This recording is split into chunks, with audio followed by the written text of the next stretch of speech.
Hey yo, what's up, Goonies? DBWNK, some say debunk. It is what it is. So, Edu Gaspar has left the building. Listen, it's been an interesting process. He came in pretty much the same time as Mikel Arteta. They were tag teaming in this process. We were told to trust the process. And now you begin to question the process when the director leaves. The director of football leaves the club mere months after telling you to trust the process. Only a what few couple years before after the process started, but now the director himself has left the process. So, as Arsenal fans, how do we actually trust the process? Was the process working? Is what we want to know. Was Edu holding Arteta back, or was it actually the other way around? We don't know, right? So I'm just here to just make a deep dive and try and see: is this a good thing? Is it a bad thing? How do we take this as Arsenal fans? How do we make sense of what has happened? Now, you see, for context, Edu has left Arsenal to take up an offer at Nottingham Forest. Not only Nottingham Forest, but I should like to think the owners of Nottingham Forest actually own a few clubs that he will be actually looking over. So it's not just Nottingham Forest he will be designated to, he will be actually running, directing a few of these clubs. He will be the director wherever he goes. So now, when you look at it, you start to think, okay, now is this role at Nottingham Forest a better role than he had at Arsenal Football Club? Arsenal Football Club is a bigger club. It is a bigger club, no doubt about it, right?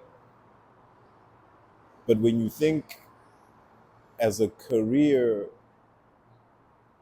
enhancement, improvement sort of thing, did it make more sense for him to go and be a director of a larger pool of clubs, right? With Arsenal, he's just focused on Arsenal Football Club. Now, whether he did a great job or a poor job at that, we'll get to that, right? But when he's with the Nottingham Forest owners, I think there's two, three clubs that he'll be hands on in the capacity that he had at Arsenal, if not more influential at Nottingham Forest than those one or two other clubs. I'm not too sure what those clubs are, by the way, so I'm not gonna go into that, right? So, personally, you would like to think, as a career advancement thing, it was a good opportunity for him to get his fillers, as one might say, in a more broader area, right? You got more clubs to look over. That's more responsibility. Maybe that was good for him, but I personally would like to think, like, why would you leave Arsenal, right? One of the biggest clubs in England, arguably one of the biggest clubs in Europe, right?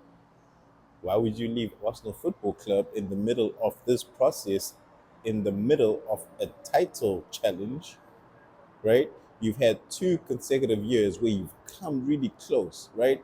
Your Champions League performance have shown growth. Now you're in a year that trophies should be falling into your lap at this point in time because of what we've seen the previous 2 years. But now all of a sudden, that director leaves. What are we supposed to think of that? So I don't know, right? I don't know. I question that. But then I look at his term as director of football of Arsenal Football Club, and I'm thinking to myself, right? Edu Gaspar, Arsenal made a lot of signings during his tenure as director of football at Arsenal, right? You look at Alex Renarson, trusty the process, Austin Trusty, right? Matt Turner. You look at yeah, I'm starting with the flops. Cedric Suarez was he a Edu Gaspar signing? Okay, whatever. We move, right? Albert Sambi Lokonga. You got. Jorginho, you've got Kai Havertz, you've got David Raya, you've got there's actually a number of players that have been signed under Edu Gaspar's watch, right? Mikel Merino, right? Fabio Vieira. So now I'm naming a lot of these players: Martin Odegaard, Thomas Partey, right? So I'm not gonna be here, Calafiori, Julian Timber, right? Leandro Tosa. I'm not here to slate. I'm here to mention the good and the bad. So now I've just rang off a number of signings right there. Now half, if not three quarters of those signings have flopped, right? Half, if not three quarters of those signings have flopped. Now one would say Edu did not do a good job in terms of scouting these players. But then another might argue and say, did Edu actually have a say in who Arsenal was signing, or Arteta would say, I like that guy, bring me that guy? Was Edu going out to scout these players and bringing them in collection to Arteta and saying, look, I've got these players, who do you want? Because if that's the case, if Edu was actually handpicking these signings and bringing them to Arteta when Arteta was saying, I have this need in my unit, this is what I need, go bring me this caliber of player, and Edu was coming back with this group of players that I just rang off, right? That's a problem if that's the case. But if Arteta was actually saying, listen, I want Jorginho, I want Kai Havertz, I want Declan Rice, I want Thomas Partey, I want Martin Odegaard, right? I want Fabio Vieira. If Mikel was actually pinpointing these players and personally sending Edu Gaspar out to get those players, it may not be good riddance that Edu Gaspar is gone. Because as far as I'm concerned, Edu Gaspar had Brazilian connections, right? We were connected with Bruno Guimaraes, we were connected with Lucas Paqueta, we were connected with Douglas Luiz, all right? We've had major midfield connections as far as Edu Gaspar is concerned, right? Bruno Guimaraes ended up going to Newcastle, right? Lucas Paqueta ended up at West Ham. We could have taken him straight from Lyon along with Bruno Guimaraes. We could have just stepped them both up and put them in Arsenal Football Club, right? One went to Newcastle, the other went to West Ham, right? We could have Douglas Luiz, another Brazilian midfield maestro, right? He's in Juve now. He's in Italy, right? So I'm not trying to be a conspiracy theorist. I'm just saying, right? We've had connections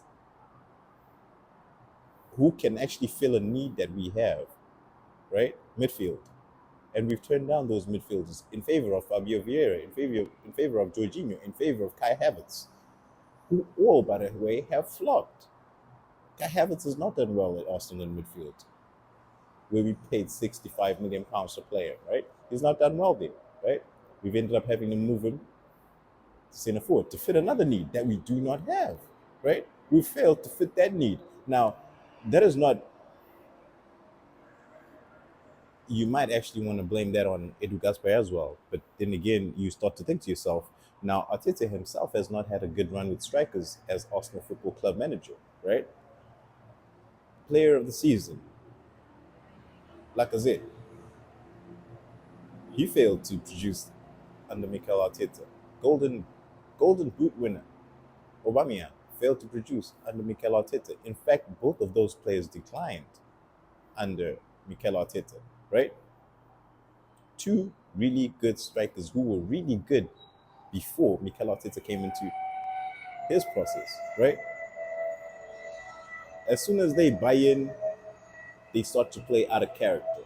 They start to drop so far into midfield that we are left with no striker up front. That's not Edu Gaspar, right?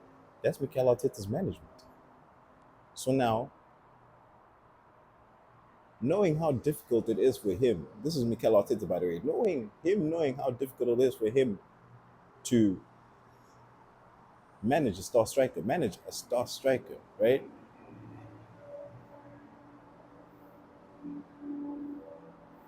He doesn't seem to want to buy a star striker. He doesn't seem to want that burden on his shoulders, right?